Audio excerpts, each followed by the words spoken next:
Jadi sebenarnya nggak ada orang yang malas, yang ada orang yang memang yang nggak punya tujuan aja. Aku nggak mau kerja, aku nggak akan mau jadi karyawan, aku mau langsung buka bisnis. Ditolak ya ditolak, dikatain ya dikatain. Ada yang sampai diusir. Mereka mikirnya modal pinter dong bisa jual diri, padahal belum tentu. Iya, salah satu sifat orang itu kelihatan di waktu luangnya. Jadi kalau kita mau tahu sifat asli kita itu ya lihat aja di waktu luang kita ngapain. Waktu aku lulus kuliah 2 tahun lalu, aku mikirnya pengen kerja di perusahaan besar di Indonesia gitu. Tapi setelah di fase mikir pengen kerja di perusahaan besar ternama, itu sebenarnya ada sisi di mana butuh validasi sebenarnya.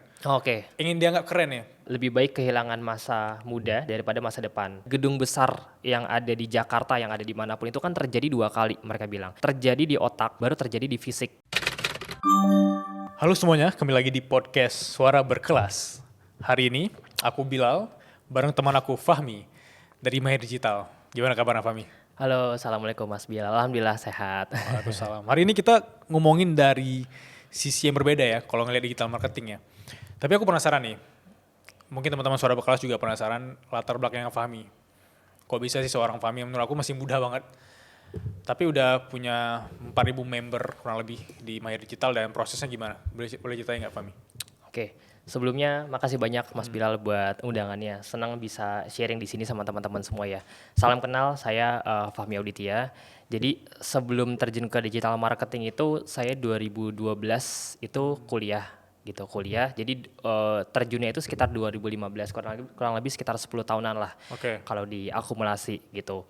Nah, awalnya ya mulai dari kuliah sebenarnya. Dulu dari kuliah, kemudian kebetulan di dunia perkuliahan saya belum selesai, jadi mutusin untuk waktu itu sambil jalanin bisnis gitu. Jadi memang dari SMA itu udah suka banget buat jualan. Teman-teman lagi pada sibuk UAN, saya malah ya jualan gitu ya. Dulu kebetulan ikut beberapa multi level marketing, jualan secara offline juga. Pokoknya apa yang waktu itu bisa jadi duit, ya udahlah saya coba buat jualan. Karena dari sekolah saya mikir gimana ya caranya dari sekolah saya bisa punya penghasilan tambahan yang besar gitu. Nah, salah satu caranya kan kalau mau pasti harus kerja. Cuma kalau kerja kan beres kuliah aja berapa lama, sekolah berapa lama, mungkin baru sekitar 7 tahun lagi, 8 tahun lagi gitu ya. Jadi mikirin ya gimana ya caranya bisa dapat uang 20 sampai 50 juta per bulan di saat saya masih sekolah. Oke, itu ada latar belakang ekonomi yang kehimpit atau apa sehingga motivasinya itu? Sebenarnya nggak ada, ya alhamdulillah keluarga dari orang yang cukup, nggak berkekurangan, nggak ya cukup lah alhamdulillah. Cuma waktu itu orang tua usahanya lagi drop, dan namanya orang tua kan pasti nggak mau ngeliatin ya. Ya Iya, kan? benar. Oke. Gitu. Jadi ada satu momen waktu itu ternyata orang tua saya punya ya ada kendala bisnis yang akhirnya punya hutang dan segala macam. Di situ akhirnya namanya anak pertama dan laki-laki, kita kan nggak bisa ngelihat itu, nggak bisa ikutan sedih. Jadi di balik saya sekolah, saya mikirin tuh gimana ya caranya supaya minimal banget nggak nyusahin orang tua lah, minimal banget bisa punya uang untuk diri sendiri aja. Awalnya dari situ sih, gitu. Terus akhirnya kepikir karena saya sudah terbiasa dari dulu ikut, jadi tiap weekend tuh dulu teman-teman saya pada pulang nongkrong, tiap weekday pulang sekolah teman-teman pada pulang nongkrong pacaran gitu ya, main macem-macem. Saya tiap hari jualan gitu. Saya ngeluangin waktu sejam 2 jam untuk keluar ketemu orang ke halte busway lah kemana, itu buat kenalan sama orang baru, buat jualan waktu itu produk saya. Apa Gitu. tuh produknya? Waktu itu sempat ikut multi level marketing. Oke. Itu kan mentalnya dilatih banget ya. Benar, Buat iya. mungkin anak zaman sekarang jarang ya yang ngalamin ya, karena apa-apa sudah terbiasa dengan online. Dulu itu 2012-13 belum kayak sekarang. Jadi mental offline itu ditolak ya ditolak, dikatain ya dikatain gitu di lapangan. Saya pernah datang presentasi sama orang, ada yang sampai diusir gitu ya. Ya itu udah jadi makanan sehari-hari dulu ya di dunia sales gitu. Ya kebentuklah dari sana akhirnya mental itu, dan itu yang kayaknya nggak ada, jarang ya anak-anak zaman sekarang ya yang ngalamin itu ya. Gitu. Aku setuju sih, karena dengan kita berlatih penolakan tadi, kedepannya itu kita nggak ngelihat suatu kegagalan sebagai suatu oke, stop deh, gagal nih, ditolak nih, gagal. Tapi lebih ke fase apa yang harus aku perbaiki supaya nanti kedepannya mungkin apakah salesnya lebih bagus atau penjualan lebih efektif gitu ya. Itu mindset yang menarik. Tapi itu kan fase lulus SMA sehingga kemudian memutuskan untuk kuliah. Ya. Kuliah juga ngelanjutin sambil kuliah kerja atau gimana? Kuliah, fokus ke kuliah waktu itu kerjanya enggak. Jadi memang kuliah aja waktu itu sambil ya tadi ngejalanin usaha online. Jadi apa aja saya kerjain lah waktu itu semuanya. Gitu. Ya Oke. intinya sih berangkat dari situ. Dari sekolah tuh saya mikirin karena terbiasa dengan komunitas yang positif. Karena di saya tiap weekend itu ketemu orang-orang yang up level yang umurnya tuh di atas saya bisa 30, bisa 40 tahun dengan pola pikir mereka yang jauh lebih dewasa.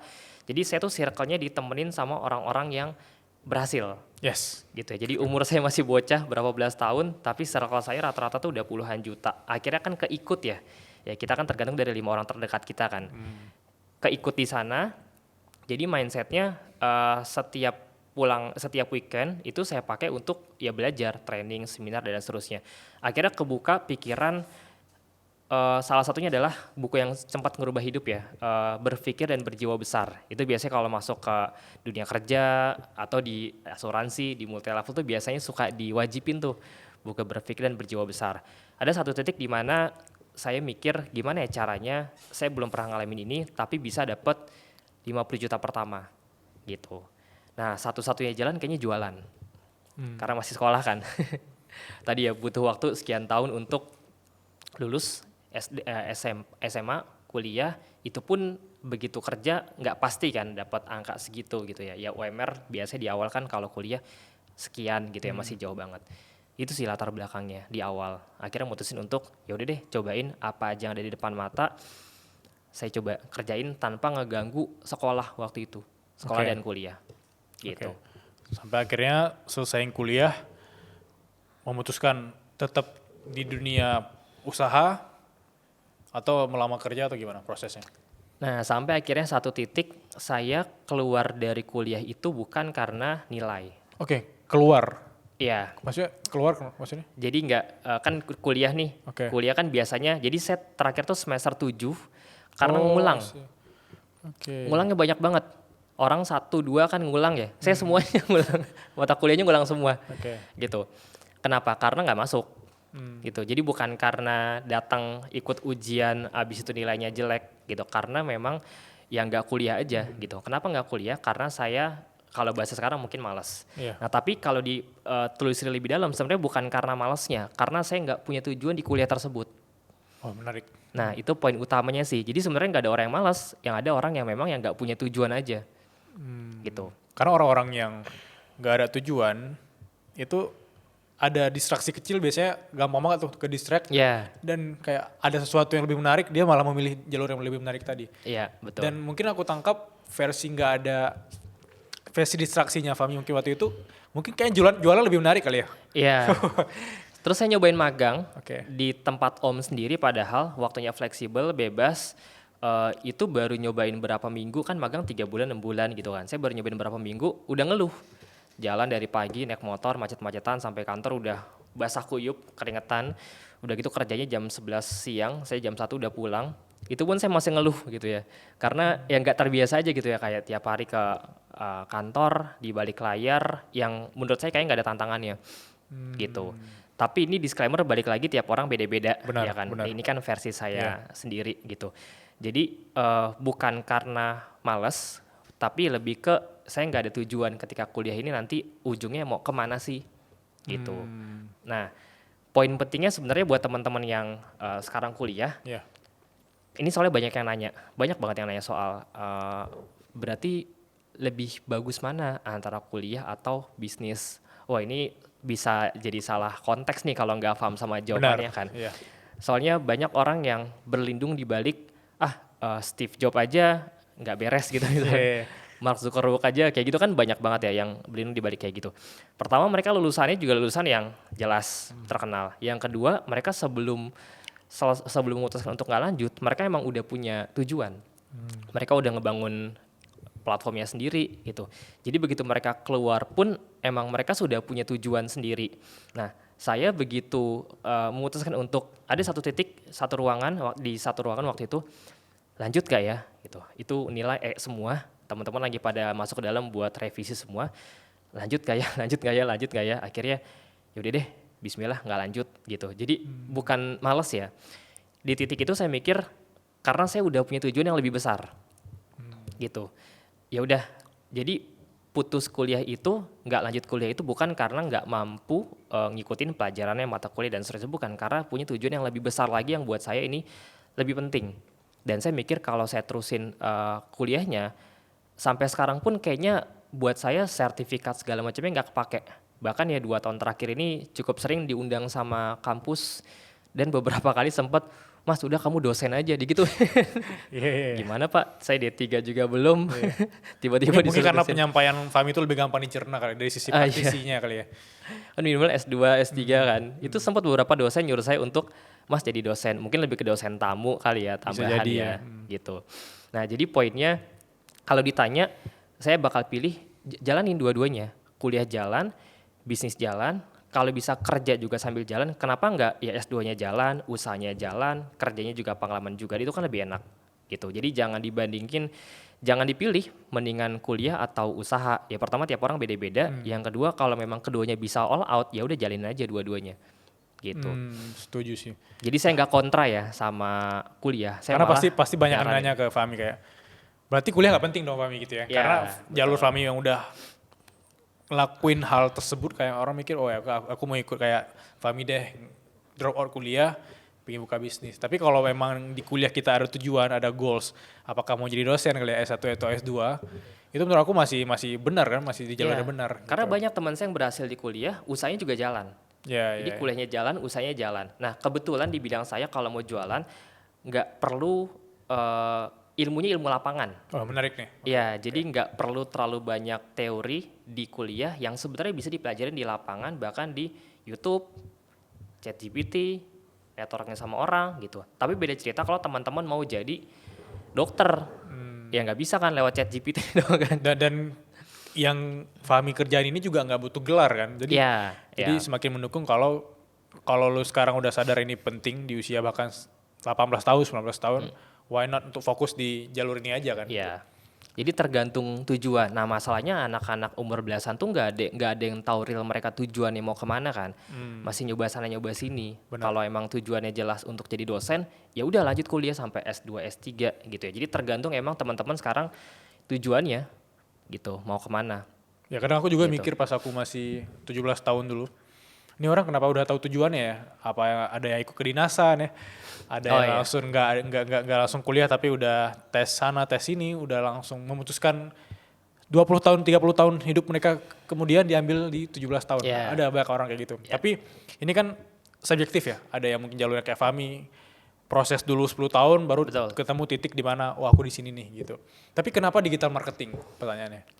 Oke, sebenarnya yang paling utama tuh bukan digital marketing ya, tapi bisnis. Karena saya Oke. ngelihat hampir semua orang terkaya di dunia kan dilahirkan dari business and finance ya, dari investment, terutama dari bisnis gitu. Jadi saya pengen di dunia jadi orang, karena ketika kita jadi orang bermanfaat, otomatis insya Allah akhiratnya juga dapat. Jadi saya berangkat dari situ sih. Saya pengen hidup ini bukan hidup gitu. Ya pengen benar-benar bisa bermanfaat buat banyak orang. Untuk bisa bermanfaat mungkin kalau saya mikirnya memang sih nggak harus kaya gitu ya. Kita dengan kondisi sekarang pun juga bisa jadi orang bermanfaat. Tapi dengan kita punya rezeki yang berlebih, kita kan enak ngebantu orang, bangun masjid lah segala macam Benar. gitu. Jadi saya memang dari awal punya tujuan untuk pengen jadi orang yang nggak biasa. Nah jalannya kayaknya lewat bisnis gitu, lewat jualan. Karena kalau saya kerja bisa nggak kayak, ya bisa-bisa aja, tapi ya mungkin buat saya sendiri gitu.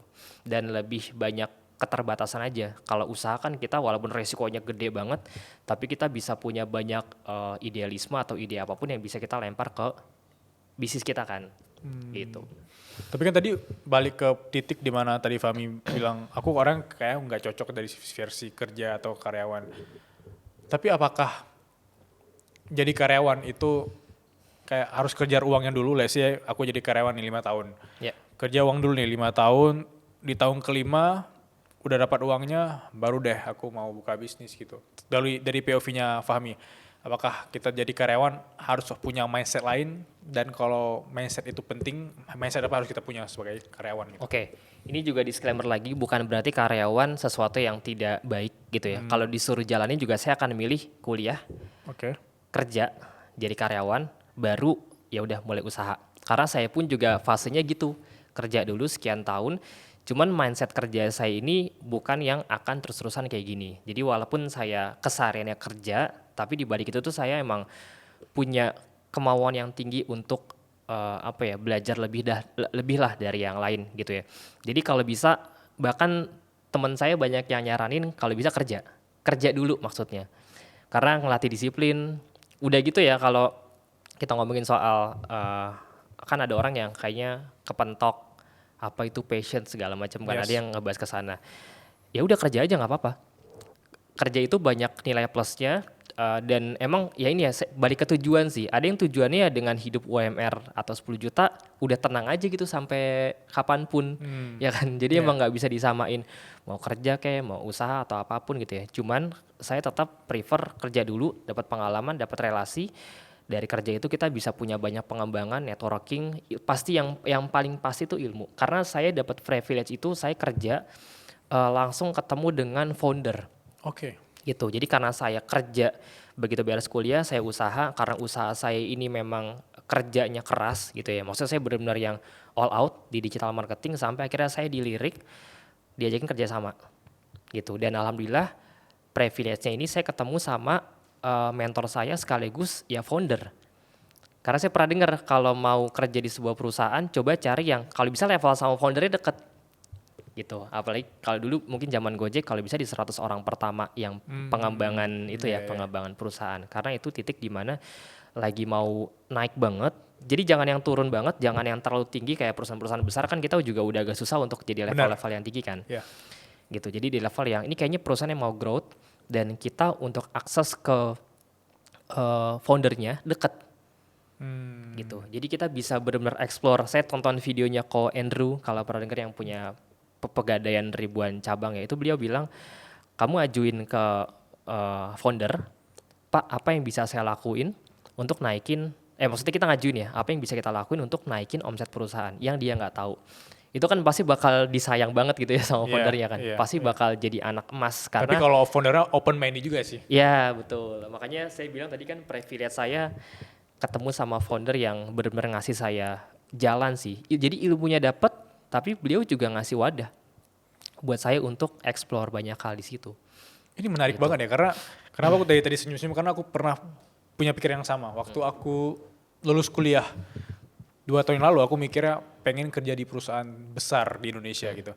Tapi setelah di fase mikir pengen kerja di perusahaan besar ternama, itu sebenarnya ada sisi di mana butuh validasi sebenarnya. Oke. Ingin dianggap keren ya. Tapi ketika mikir dari POV kayak Fahmi tadi, kalau kita masuk perusahaan besar, kita sulit untuk komunikasi sama orang-orang besarnya gitu. Iya, Karena mereka iya. udah terlalu besar gitu. Iya, betul. Dan untuk growing bareng mereka ya udah mereka udah growing. Kita kerja di sana ya kayak robot bisa jadi ya. Betul. Tapi kalau ngelihat potensi di satu perusahaan yang masih kecil, kita lihat tuh potensi, kita datang ke sana, mungkin di sisi mereka tuh bisnis atau di kita marketingnya masih lemah.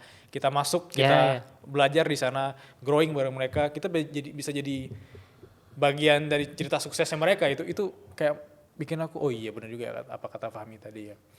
Tapi dari versi karyawan tadi kan Fahmi bilang bahwa pentingnya belajar lah, secara luas pentingnya belajar, pentingnya untuk ngutip banyak pelajaran sehingga kita bisa bikin bisnis sendiri gitu. Di titik mana kemudian Fahmi ngerasa bahwa oke kayaknya gue udah punya kemampuan untuk bangun suatu perusahaan atau bangun Mahir Digital, di titik mana?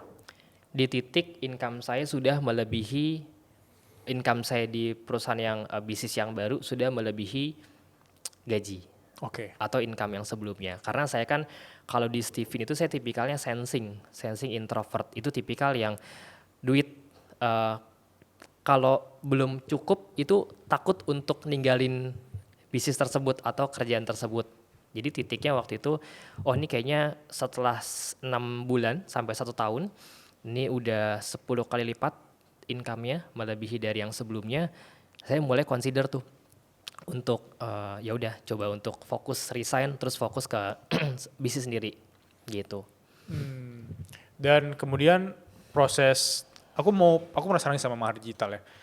Prosesnya per hari ini itu gimana sih, maksudnya mungkin orang ngelihat si Fahmi mah karena dia pinter marketing bikin 4 bulan perusahaan 5 bulan mah masih bisa meledak gitu. Tapi kan mungkin orang ngelihat journey yang 10 tahun sebelumnya tadi kan.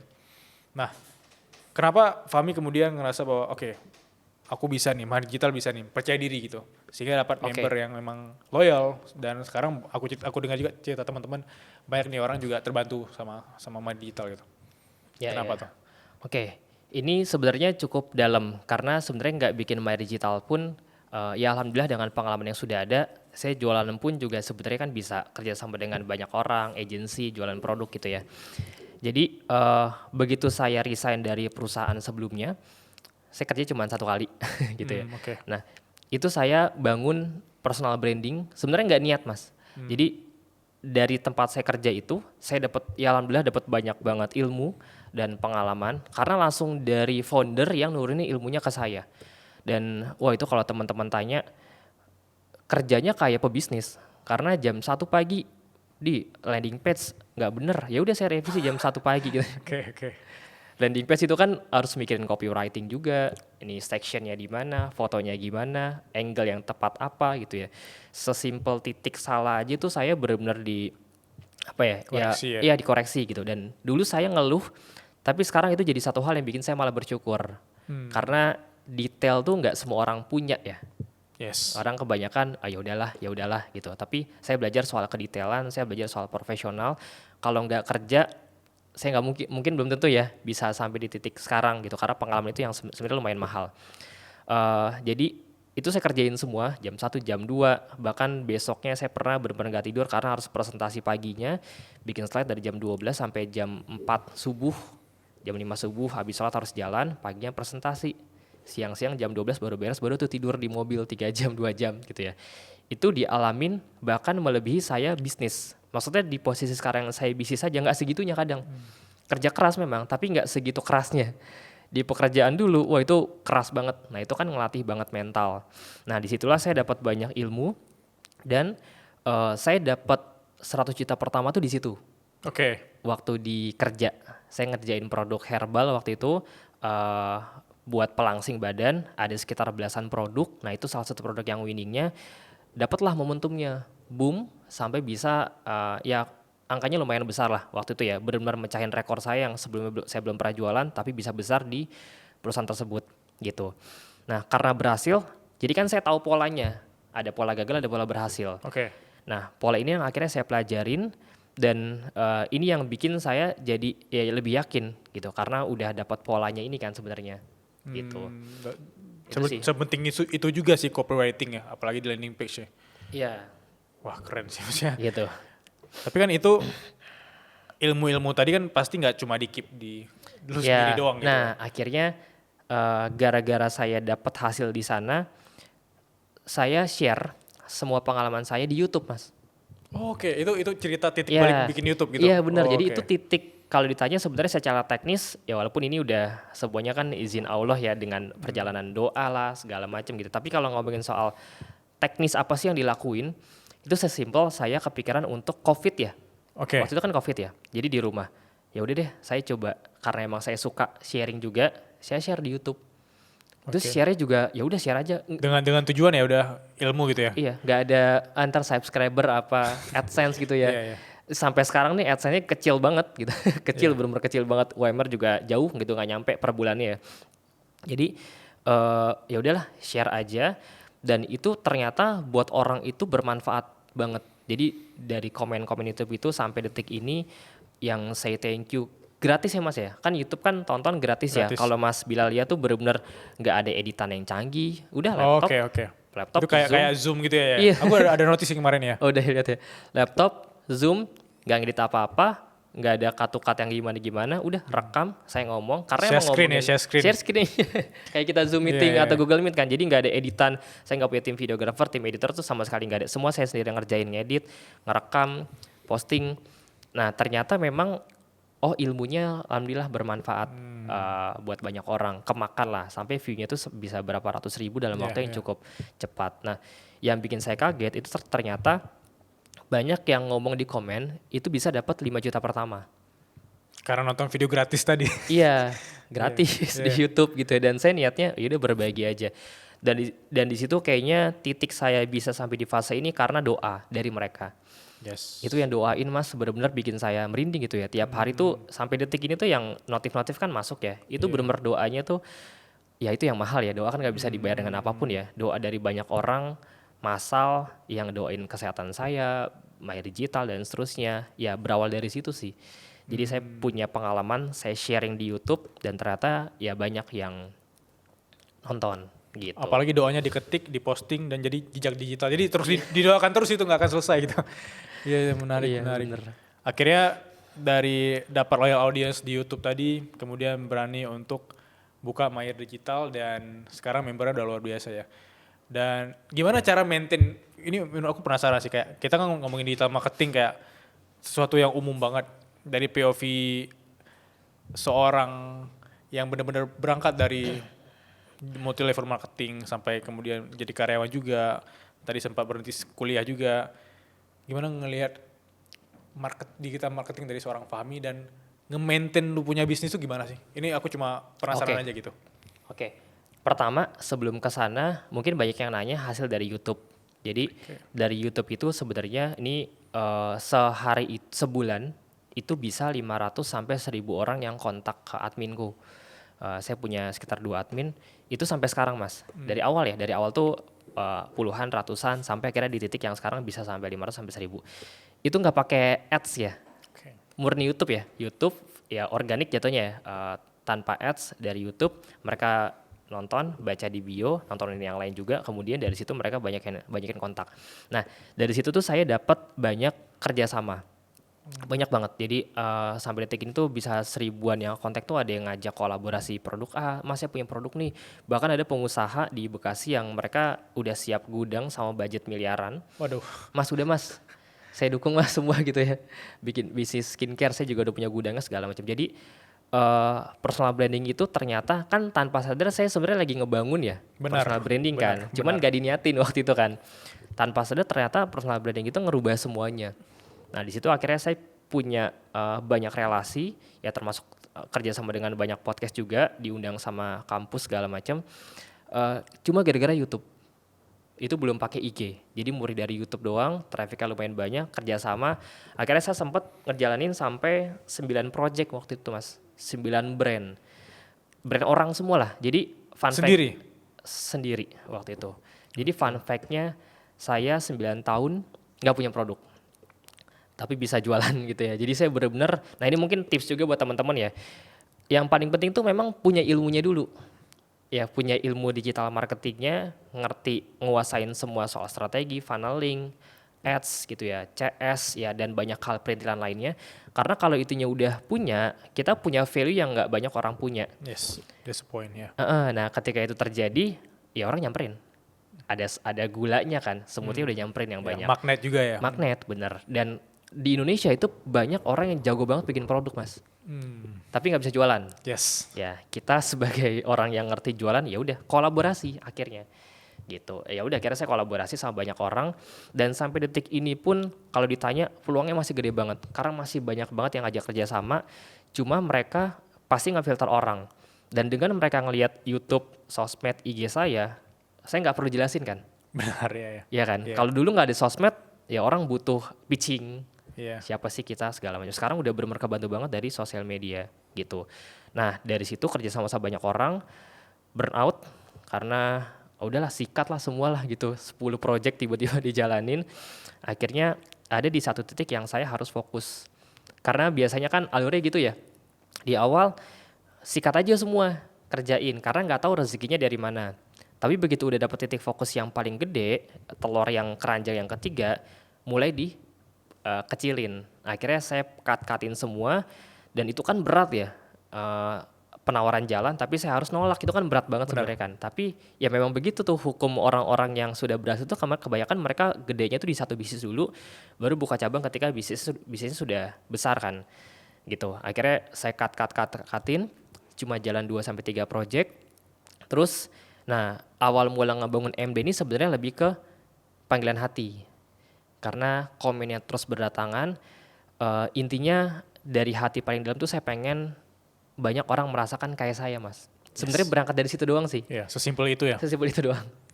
Gitu, cuma dengan harga yang terjangkau. Kalau orang-orang mungkin di luar sana, termasuk saya dulu, saya udah habis mungkin lebih dari 50 juta buat belajar ABCDE training, ya bagus semua materinya. Tapi nggak semua orang sanggup gitu. Jiwa belajarnya tinggi banget, pengen banget, tapi kayaknya budget buat belajarnya kalau 10 juta kayaknya ketinggian. Akhirnya saya mikirin banget gimana caranya, ya tadi ya goalnya cuma satu, panggilan hati pengen banget orang bisa kayak saya. Nggak usah gede-gede lah, ya 5 juta, 10 Yes, juta yes. dari digital marketing itu kan buat saya tuh udah apa ya, priceless banget gitu ya, bisa ngebantu mereka cuma dari YouTube dapat hasil segitu. Berangkat dari situ sih Berangkat dari- awalnya masa, karena jujur aja kalau nggak ada MD, alhamdulillah kita punya portofolio, punya pengalaman. Saya di balik layar aja bisa sebenarnya kan ngerjain ya apapun ya, mau dropship kayak mau bangun brand sendiri. Saya sempat di properti juga gitu ya, di balik layar tuh insya Allah bisa, karena saya dari dulu kan di balik layar. Jadi dari sisi niat mulia sesimpel itu kemudian berani nih mulai mahir digital gitu ya. Iya, jadi dari tadi yang ngerjain, karena kan sebenarnya di balik layar pun juga bisa ngerjain properti, ngerjain brand sendiri, atau dropship. Sekarang kan juga produk banyak banget, dan apalagi dengan skema yang tiap hari banyak yang kontak saya buat kerja sama, sebenarnya nggak ada alasan buat muncul kan. Ya udah di balik layar aja, kerjain brand, hit sampai puluhan miliar, itu sebenarnya jalannya ada gitu. Tapi entah kenapa kadang orang kan jalin sesuatu itu kadang bukan cuma uang, tapi kadang ada kayak panggilan hati, Yes. pengen jadi pemain bola pengen nasionalis, misalnya pengen jadi dokter gitu ya. Mungkin uangnya dibandingkan profesi lain lebih gede yang lain, tapi nggak tahu ya itu panggilan hati ya. Panggil hati, benar. Nah, panggilan hati saya itu pengen banget, tadi sesimpel orang bisa ngerasakan apa yang saya rasakan. Nggak usah gede-gede, 5-10 juta, itu buat saya udah jadi, ya bisa jadi, saya pengen jadi jariah gitu. Kayak hadirnya sebuah Gojek itu kan ada berapa juta orang. Benar, aku setuju banget ya. Nah, saya terinspirasi dari situ sih. Nggak gede, nggak ratusan juta, cuma 5 juta, 10 juta, 15 juta. Tapi dari Gojek ini ada berapa juta orang, kepala keluarga yang kebantu, dan anaknya, istrinya jadi bisa makan, jadi bisa hidup. Dari satu Nadiem Makarim dan Kevin Alwi kan, founder dan co-foundernya gitu. Nah, saya pengen ke sana. Karena dengan ngebantu otomatis rezeki kita juga udah pasti kan dibantu sama Allah kan. Gitu. Keren, keren, keren.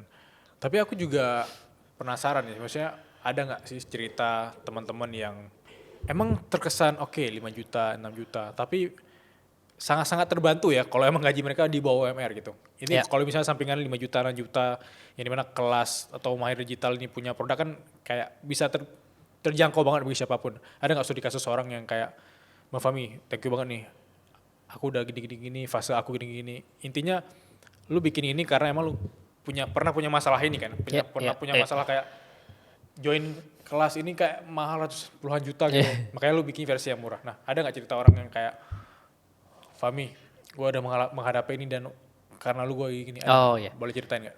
Ya alhamdulillah ada banyak, bahkan nggak di Margital ya, di komen YouTube juga kalau teman-teman mau lihat sebenarnya cek di YouTube saya juga Masih komennya ada tuh ya? ya sampai sekarang kan jejak digitalnya masih ada, itu banyak banget kayak saya ikut kelas sekian, yang mau ikut kelas itu ada tuh yang like banyak banget, yang mau ikut kelas sekian juta mikir dulu, ini dibongkar semua nih gitu. Cuman kadang karena free orang nggak terlalu menghargain. Benar-benar, Ya banyak kan? orang kayak, wah gratis man, take it for granted lah, ntar save dulu nontonnya tahun depan gitu ya. Bener gitu. Nah ya untungnya ya alhamdulillah kita juga bikin MD ini, kita singkat Margital kan, MD ini saya bikin termasuk yang terjangkau cuma 950.000. Jadi ya ini masih masuk akal lah gitu, semua orang juga masih bisa join kan kalau dengan angka segitu. Karena memang saya targetinnya tuh ya lebih ke kebantu aja gitu. Soalnya kalau ngebangun kayak gini kan IT-nya tahu sendiri ya. Itu Yes, ratusan iya. juta, Iya, benar, bikin benar, platform benar. itu kan Benar. IT-nya, harus ngebayar mentornya. Karena bangun bisnis itu kan sesuatu yang berbeda dibandingkan kita ngebangun personal branding kayak biasa. Benar. Harus ngurusin hakinya, pajaknya, segala macam. Itu cukup repot sih di situ. Iya. Gitu. Karena orang banyak ngeliat kalau bangun bisnis untungnya bersih-bersih terus gitu ya. Iya. Kayak oke 1M omset, orang kirain itu bersih gitu. Iya. Mereka nggak mikir ada puluhan orang di balik itu gitu. Benar, puluhan orang gitu. Iya. Sendirian sama sekarang saya ngadepin 20 hampir 30 orang, beda banget. Ternyata Gokil sih. maksa saya harus terus mikir dan bertumbuh kan. Ya, tapi tadi aku ingat juga ya fase kita ngomongin karyawan, kenapa ini bisa jadi takeaway menarik untuk di podcast ini, karena ada orang yang dia jadi founder Ya. karena dia juga pernah jadi karyawan. Ya. Dan ketika dia jadi founder, dia ngerti nih apa yang dirasain karyawan, apa sebenarnya yang dibutuhin karyawan, dia ngerti. Ada juga orang yang benar-benar kayak bilang, aku nggak mau kerja, aku nggak akan mau jadi karyawan, aku mau langsung buka bisnis. Tapi dia bisa jadi nggak pernah POV jatuh bangunnya jadi karyawan juga kan. Tapi Fahmi juga pernah jadi karyawan dan mungkin as a founder sekarang ngalamin apa yang dirasakan karyawan itu. Nah, menghadapi karyawan-karyawan itu gimana? Beda-beda tipe orangnya. Mungkin di sini ada yang bangun bisnis juga atau lagi bangun di kita marketing bisnis kayak Fahmi. Tips simple lah menghadapi karyawan nih dari aku gitu. Sebenarnya saya masih kecil juga ya, Yeah. angkanya dibandingkan brand besar udah banyak Yeah. banget yang sampai Aku juga, ratusan aku justru ribuan. lebih tertarik belajar sama orang-orang yang masih bisa kita risk gitu loh. Gimana? Oke, karena sekarang saya online jadi full hybrid. Oke. Ya, full hybrid. Iya benar full hybrid ya. Jadi online jalan, offline jalan. Tapi beberapa bulan pertama itu kita ya udah nggak ada kantor. Jadi benar-benar semuanya online aja gitu. Karena basicnya kan juga kita online juga kan, platform online. Macem-macem sih mas. Dan ngadepinnya pasti beda-beda gitu. Tapi ujungnya saya percaya soal value dan visi ya. Kalau ujungnya kita punya value yang jelas, dari kitanya kan juga udah kuat nih arah kita kemana. Jadi kita narik orang yang sama. Makanya saya punya partner, co-founder, itu yang emang visinya sama, orangnya sama. Dan itu ke bawah sampai bawah gitu. Jadi kalau emang dasarnya kita masih lemah, maksudnya pendiriannya nggak ada value di usaha kita juga kita nggak tahu apa, visinya juga kita nggak nyampe ke mereka. Biasanya yang datang akan sejenis gitu. Nah saya dari awal memang ngefilter kita angkanya kecil karyawannya, tapi perform gitu. Yes. Nah saya pengen menerapkan itu dibandingkan banyak tapi secara kualitasnya kurang. Jadi dikit nggak apa-apa, tapi kita gedein semua entah di fee atau ujroh, entah dibagi hasil gitu. Karena saya pengen ngebangun ini bareng-bareng untuk jangka panjang. Tapi memang resiko terburuknya soal ekspektasi nih lebih tepatnya ya, nggak akan bisa kita kontrol kan. Jadi ujungnya kalaupun harus turnover, ya udah kita split testing ya jatuhnya, A/B testing aja. Kalau misalnya kenapa-napa ya udah, jadi pengalaman, jadi pelajaran. Karena ujung-ujungnya teori sebagus apapun pasti ada hal-hal yang kita harus lewatin kan. Benar, nggak bisa kita kontrol juga. Nggak bisa kita kontrol, bener.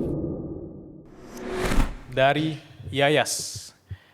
Halo Kak, mau nanya.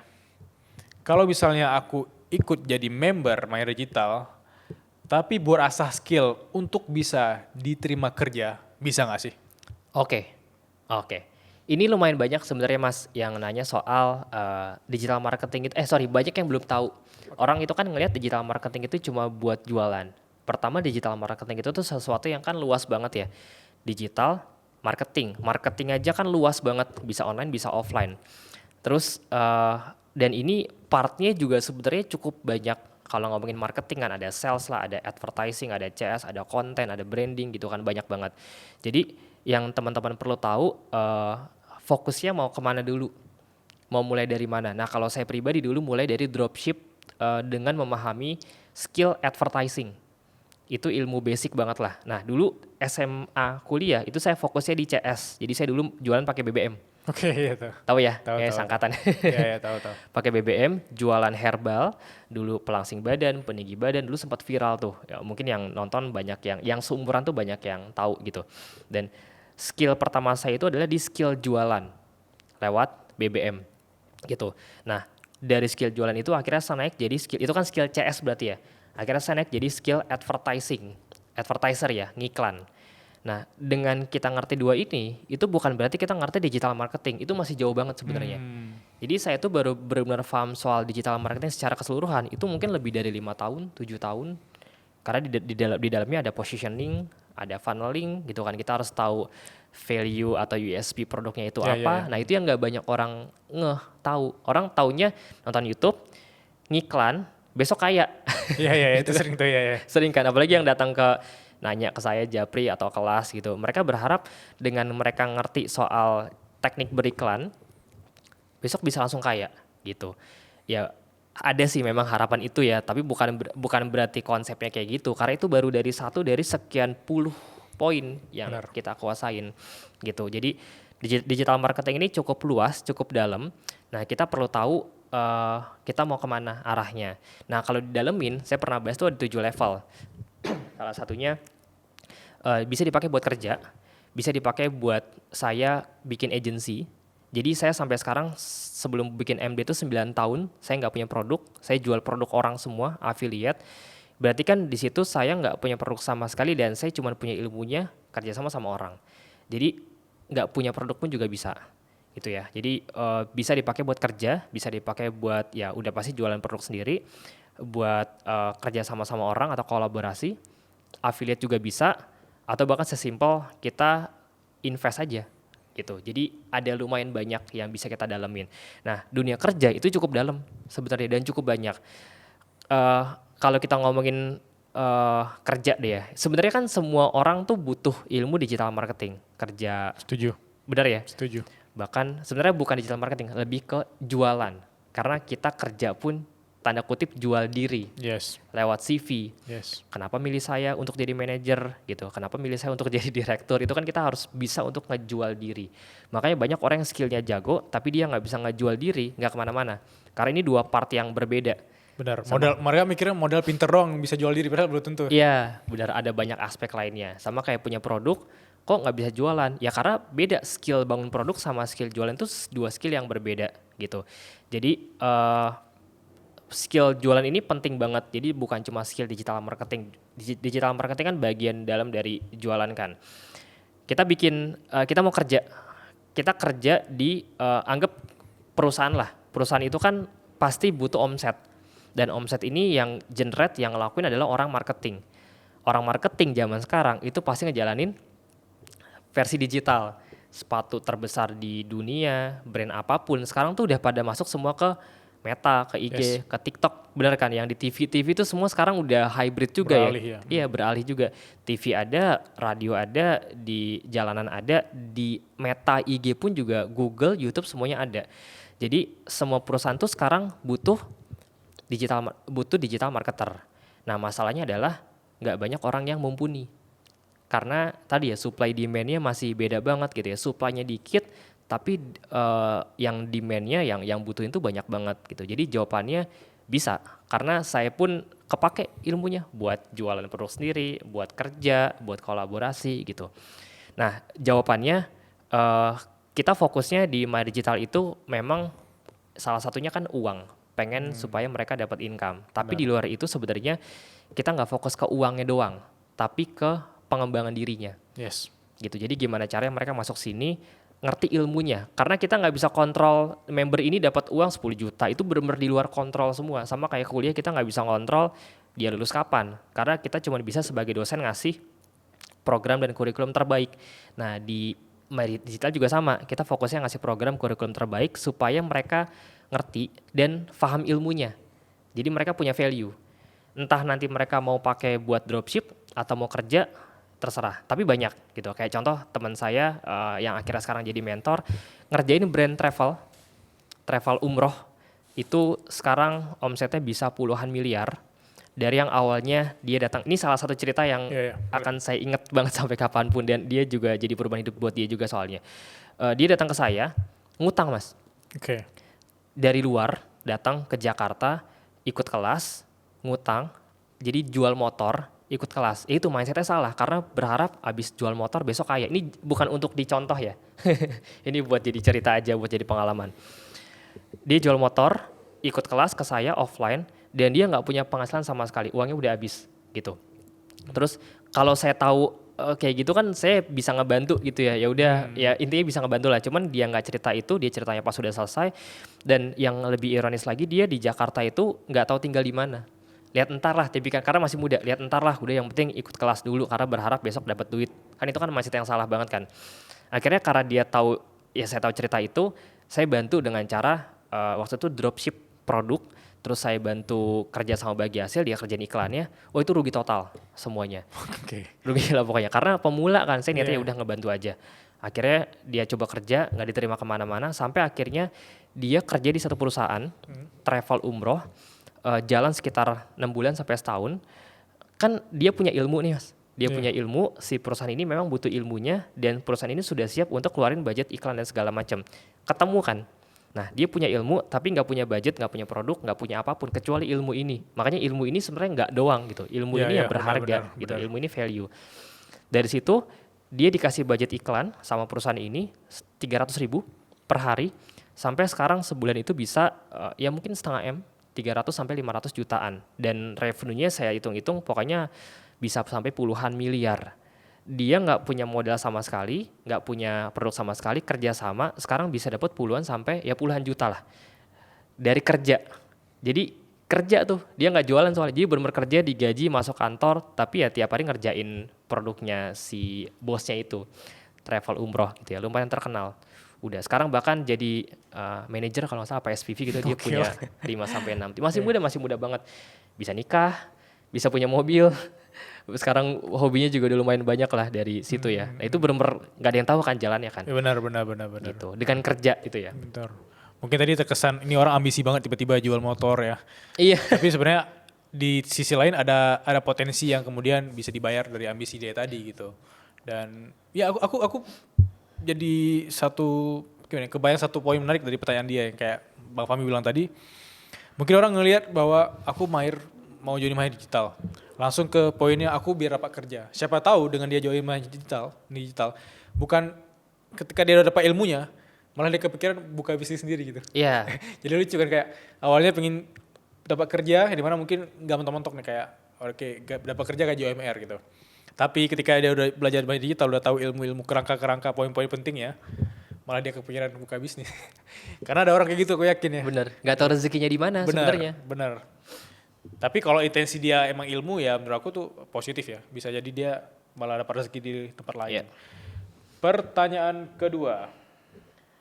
Aku cek dulu. Banyak nih pertanyaannya Mas ya. Luar biasa ya dari suara berkelas.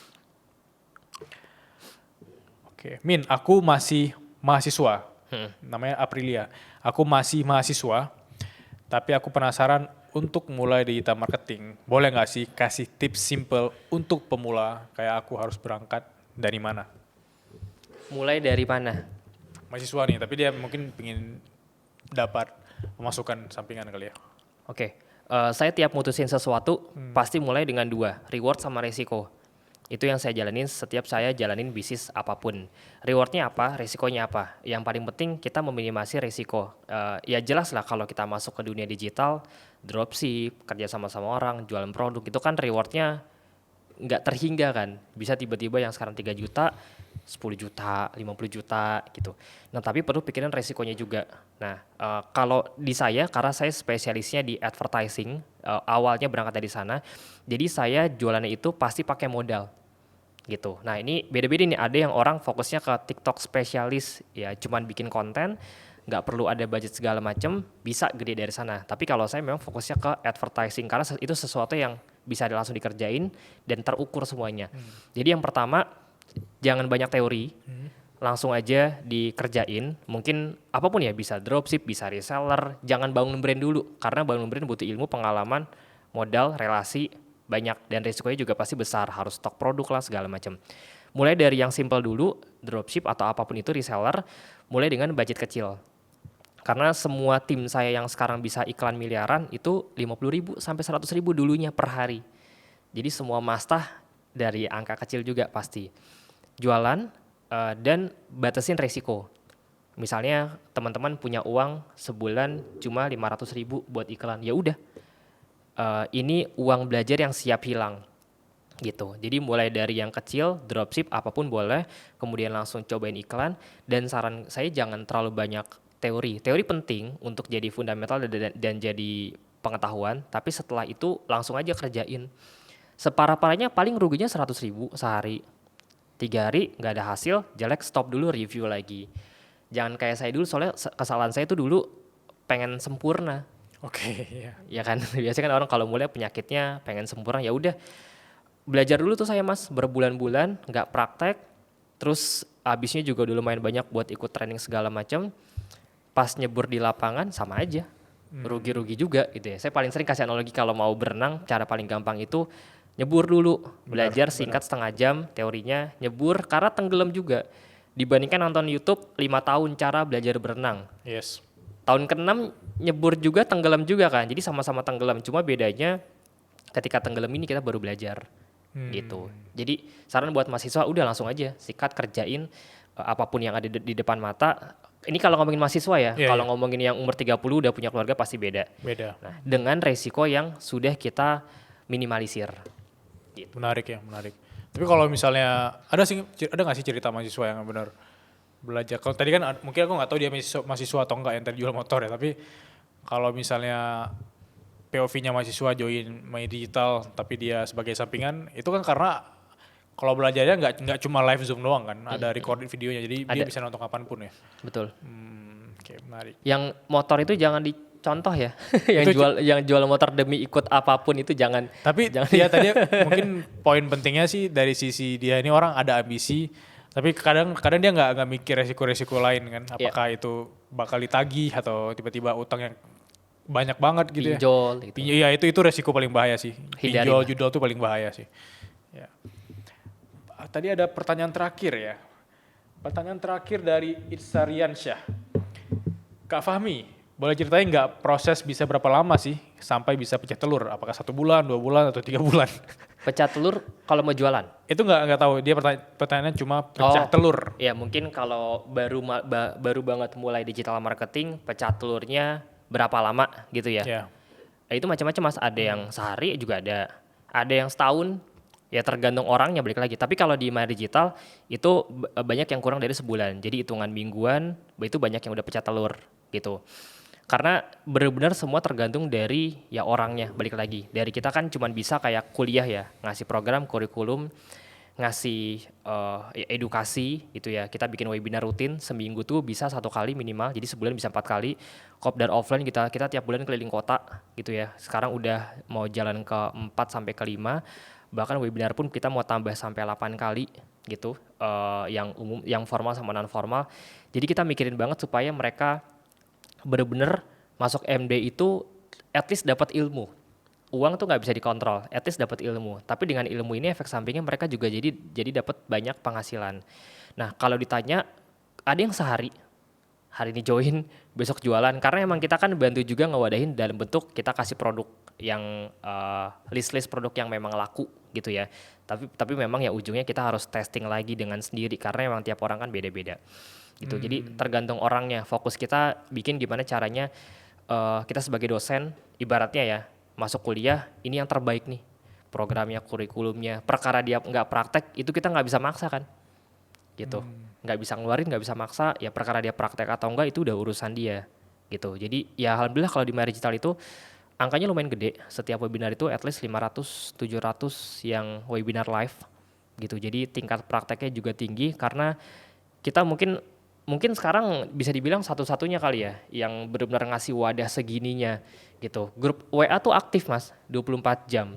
Walaupun kita bilang ada jam-jam khusus ya untuk balas chat ya, tapi mentor-mentor kita tuh benar-benar jam 2 pagi ngebalesin, jam 5 subuh habis sholat langsung ngebalesin, pakai voice note lah gitu. Sekarang jalan 8 mentor dan saya memang invest di sana. Karena Menarik. kalau mau benar-benar bikin orang jadi paham itu kan kita harus ya infrastrukturnya tuh dikuatin. Jadi HPP saya gedein di sana supaya ya program kurikulum ini bisa ngebantu mereka gitu. Jadi jawabannya tergantung. Tapi kalau ditanya pengalaman rata-rata kurang dari sebulan. Sehari ada, seminggu ada, sebulan ada. Tapi rata-rata kurang dari sebulan juga udah dapat hasil. Karena MD belum 6 bulan Mas. Kita baru 4 bulan umurnya. Iya. Jadi belum bisa dihitung berapa keberhasilannya. Tapi 4 bulan aja alhamdulillah udah ratusan. Kemarin terakhir jalanin affiliate My Digital. Kita kan punya affiliate juga. Yes. Itu komisinya lumayan gede affiliate My Digital. Itu bulan Oktober aja 100 orang yang pecah telur. Yang komisinya dari mulai ratusan ribu sampai tertinggi itu 25 jutaan. Itu ratusan orang. 100 orang lebih lah. Kalau dikali lumayan juga tuh. Iya. Iya, Dan komisi buat merekanya kita bikin memang besar. Karena mereka jualan affiliate My Digital aja satu closing per hari selama sebulan itu ya bisa 3 kali lipat UMR. Bisa 15 jutaan lah kalau saya hitung-hitung lah. Tapi menurut aku juga studi kasus itu nggak cuma dilihat dari sisi pecah telur sehari 2 hari, tapi Jangka panjang ya. Jangka panjang dan willingness dia sendiri, kemauan dia sendiri. Kalau dia sendiri kayak setengah-setengah mungkin pas belajar teori semangat, pas cara praktek mager ya. Iya. Bisa jadi indikator juga kan. Betul. Oke. Betul. Mungkin terakhir dari aku ya. Aku penasaran sama mesinnya Bang Fahmi gitu. Best advice untuk anak 20-an atau versi Fahmi yang sekarang mau kasih pesan apa ke versi Fahmi yang usia 20-an itu? Oke. Ini yang saya pegang dulu sih, walaupun nggak semuanya benar juga kayak gini. Jadi dulu saya berprinsip lebih baik kehilangan masa muda daripada masa depan. Tapi sebenarnya ketika saya alamin di usia sekarang pun masa muda juga nggak hilang. Oke. Ya kan, jadi kayak dapat dua-duanya. Cuman banyak orang yang tidak berani mengorbankan masa muda mereka demi masa depannya. Ya kebanyakan ya udah fokus di zona nyamannya aja gitu. Karena saya pernah baca buku salah satu sifat orang itu kelihatan di waktu luangnya. Jadi kalau kita mau tahu sifat asli kita itu ya lihat aja di waktu luang kita ngapain. Yang orang beres kuliah ya cuma di kosan malas-malasan, atau mereka benar-benar yang improve dirinya belajar segala macam, itu kan kelihatannya di waktu luang kan, karena waktunya sebenarnya kan cukup sama gitu. Yang kedua lebih ke bikin goal yang besar sih, karena saya belajar dari semua pebisnis yang berhasil itu mayoritas ini cerita yang menarik banget dari mereka ya. Mereka bilang analoginya gedung besar yang ada di Jakarta, yang ada dimanapun itu kan terjadi 2 kali, mereka bilang. Terjadi di otak sama baru terjadi di fisik, Yes. ya kan. Nah kita mau wujudin apapun yang kita pengen ya sama, kejadian 2 kali dulu. Di otaknya dulu kejadian, baru di fisik gitu. Goal-goal sekarang yang alhamdulillah sudah saya capai, itu dulu di otaknya tuh bener-bener jalan tiap hari gitu. Nah masalah terbesarnya itu hampir semua, nggak semua ya, cuman ya banyak orang yang mereka ngejudge diri mereka sendiri kalau mereka nggak bisa gitu. Jadi kayak mereka tuh hidup di kerangkanya mereka sendiri. Padahal kalau ngomongin soal konsep rezeki, kalau kita yakin dengan Tuhan kita, sebenarnya kan nggak ada yang nggak mungkin ya. Buat kita kayaknya 100 juta tuh wow, gede banget. Kalau belum pernah, apalagi kalau belum pernah nyentuh seumur hidup tuh gimana sih caranya buat angkat ke sana, keluarga nggak pernah. Saudara saya juga dari keluarga yang mungkin biasa aja. Kayaknya untuk nyentuh angka cepet sebulan itu jauh banget gitu. Benar. Nah tapi kalau dari sudut pandang Tuhan atau Allah ya, itu gampangnya kan minta ampun ya. Ngebalikin tangan, tiba-tiba ada gempa bumi, tiba-tiba ada kejadian apa, tiba-tiba bisa kasih rezeki gitu. Nah cuman balik lagi ngelihat ke kepantasannya sih, pantas atau enggak gitu. Jadi saran, perbesar goal, jangan pakai logika manusia, karena kalau kita mandang dari latar belakang kita sendiri pasti akan pesimis. Nggak mungkin lah, impossible ya. Impossible. Tapi kalau kita benar-benar yakin, mungkin untuk yakin ini juga levelnya kan panjang, ya minimal banget kita ngelihat rubah circle sih. Karena teman-teman tinggal lihat aja circle kita sekarang income-nya berapa sih, ya udah akan di situ. Benar. Nah sesimpel saya rubah circle, oh ternyata ada ya manusia yang bisa income-nya ratusan juta bahkan miliaran. Yes. Nah artinya kalau mereka bisa, berarti kan ada cara, ada pola yang saya belum tahu. Benar ya. Iya kan, gapnya di mana? Di ilmu. Berarti sesimpel dia udah punya ilmunya. Ini di luar ngomongin privilege dan lain-lain ya. Ini kalau kita ngomongin hal yang standar, berarti ada ilmu yang dia tahu yang saya belum tahu. Daripada kita nyinyir kan, alah dia mah hasil dari ini, nggak ada gunanya kan. Mendingan, nah gap ini kita cari nih, oke gimana caranya supaya saya bisa punya ilmu, supaya bisa kayak dia. Gitu, dalam konteks yang positif. Gitu sih ya, paling ya 2 itu aja. Karena beraniin buat mimpi besar. Oke, sebelum kita tutup nih aku penasaran kalau teman-teman yang mau belajar Maya Digital bisa di mana? Bisa di link deskripsi mungkin boleh atau di situ, atau kalau mau cek yang gratisan dulu. Saya sih selalu nyaranin jangan maksa, jangan join untuk ikut program apapun. Lebih baik teman-teman pelajarin dulu benar-benar sesuai atau enggak dengan kebutuhan. Kalau udah ya udah baru putusin untuk ikut program apapun ya. Gitu. Jadi bisa di YouTube saya juga bisa kalau mau yang for free, atau kalau mau langsung ke Maya Digital mungkin nanti ada link khusus ya. Deskripsi, oke. Deskripsi ya.